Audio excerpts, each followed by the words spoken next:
Enquanto Atravan, como era sua missão, ia de lugar em lugar ensinando, procurando os pastores junto a seus rebanhos e os nobres em seus castelos nas rochas, nasceu de um casal muito distante, à beira do deserto do sal, um menininho exatamente no tempo em que as estrelas tinham anunciado.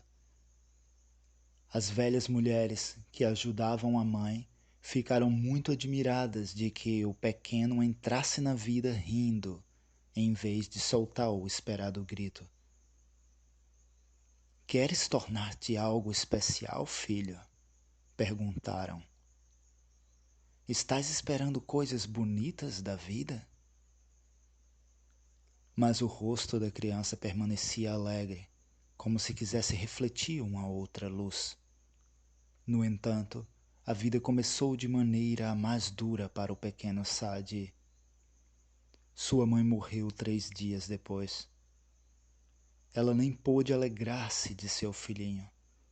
Ela, a delicada e bela Zarat, imperceptivelmente fenecia, deixando o menino aos cuidados das velhas mulheres. Diz-me, o pai, que tinha amado apaixonadamente sua mulher, não compreendia por que Zarat tinha ido, sobrecarregando-o com a criança, com a qual nada sabia fazer. Ele criava pequenos cavalos com habilidade e plena compreensão. Era sua profissão, e entregava-se a ela com todas as suas forças. O pequeno ser humano, porém, era-lhe um obstáculo. Zarat devia tê-lo levado consigo. Quando o pequeno chorava à noite, o pai levantava indo para o cercado junto a seus cavalos. Preferia dormir com estes do que ficar junto da criancinha, que soluçava de dilacerar o coração. Nunca se ouvia Saadi chorar em voz alta, como fazem outras crianças. As velhas mulheres revezavam-se nos cuidados, mas já estavam aborrecidas. Elas tinham outros deveres, tinham que pensar em seus próprios lares. Diz-me deveria casar novamente. Havia muitas mulheres. Propuseram-lhe várias mulheres, mas ele nada queria saber disso. Por fim, ficou tão irritado que ameaçou levar a criança para as montanhas, se elas continuassem a incomodá-lo. Aí deixaram de aconselhar insistentemente, mas também não voltaram mais. Somente poucos dias Diskam ficou completamente sozinho com Saadi, mas viu que assim não poderia prosseguir. Tinha deixado a criança a mamar numa égua, de modo que não sofria fome, mas isso não bastava para a manutenção de uma vida jovem. Numa manhã, Diskam, acabrunhado, ficou parado diante da caminha do pequeno. Não era possível que negligenciasse os cavalos por causa da criança. Devia enrolar Saadi e levá-lo junto? Pensando indeciso, olhou para o menininho que alegre e despreocupadamente olhava em redor. Então, uma bela e vistosa mulher, com um vestido comprido de cor azul, entrou em sua modesta moradia. Sem uma palavra de saudação, colocou-se ao lado do homem, olhando igualmente para os olhos do pequeno.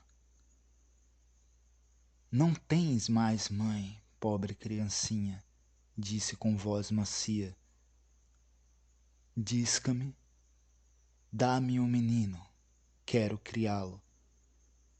Assustado, o homem olhou para a mulher que havia falado. Era uma figura nobre. Sua fisionomia era de finos traços. Suas tranças eram alvas como a neve e sem enfeites. Ela agradou-lhe, mas separar-se do menino? Sempre tinha brincado com tal ideia.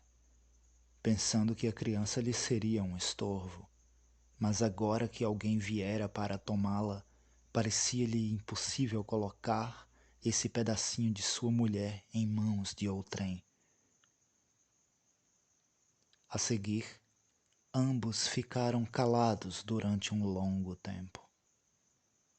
Para a mulher, era compreensível que o homem não pudesse se decidir logo. Depois, subitamente, ele falou com firme decisão. Se viestes para mim por impulso da deusa, amor ao próximo, então compreenderás que nada farás de bom para a criança tirando-a de seu ambiente propício. Se realmente queres o melhor para a criança, então fica junto dela. Respeitar-te-ei e nada te acontecerá. Serás a dona na minha casa. Serei o teu servo. Ficarei, respondeu a mulher simplesmente, e tirou o grande pano de seda que envolvia sua figura, tomando maternalmente o menino nos braços. Com gritinhos de alegria, o pequeno mostrou que sentia o amor. É muito sensata para uma criança de 2 semanas apenas, elogiou a mulher, ocupando-se como se aí sempre tivesse estado presente. Disca-me ficou então todo acanhado. Teria com muita vontade saído com os seus cavalos para um pasto melhor, e, no entanto, não sabia se poderia ir. A mulher olhou para trás, por sobre o ombro. Podes ir sossegadamente para o teu trabalho, Disca-me. Não te tomarei o pequeno. Encontrá-los-ás bem cuidado, sempre que voltares. Apenas diz à vizinha que me encontro aqui de acordo com o teu desejo. Todo o resto deixa por minha conta. Como devo te chamar quando falo de ti? Indagou o homem, recebendo logo a resposta. Eu me chamo Madana. E de onde vens? Queres me dizer? Sabias que Sadi ficou sem mãe? Quem te informou a esse respeito? Madana sorriu amavelmente para o inquiridor. Tempo virá em que me será permitido responder tuas perguntas. Tem confiança, Disca-me. O olhar e essas palavras conquistaram completamente o coração do homem. Despediu-se com um agradecimento. A criança, porém, ficou bem cuidada. Nada lhe faltava quando os mais necessários serviços de casa estavam feitos, os quais a mulher rapidamente executava. Ela ficava cantando sentada ao lado da caminha do pequeno. Cantava baixinho canções doces, provocando um sorriso no rosto da criança. Ao mesmo tempo, ela bordava coisas maravilhosamente finas, jamais vistas pelas mulheres que às vezes olhavam para dentro. Primeiramente, as vizinhas tinham enfrentado, cheias de desconfiança, mas os olhos claros e as palavras amáveis conquistaram-nas todas.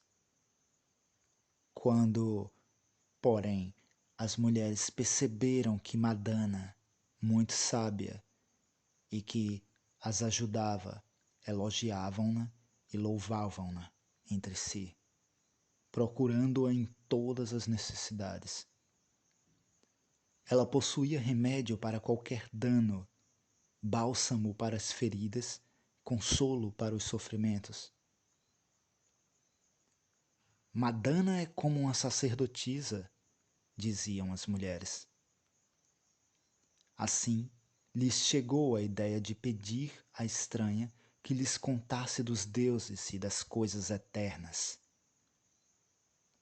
Agora, isso era feito ao entardecer, enquanto que anteriormente as mulheres ficavam juntas, rindo e tagarelando. Maravilhosamente, ela sabia contar como nenhuma pessoa antes lhe havia falado. Sem receio, elas podiam perguntar tudo e recebiam a resposta afavelmente.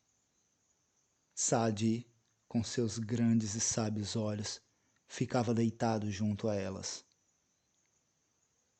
Podia-se pensar que ele entende o que dizes, Madana. Observavam as mulheres muitas vezes, e ela sempre respondia: ele sabe e compreende. As vizinhas riam-se, mas tinham que concordar que Saadi, desde o nascimento, era uma criança fora do comum.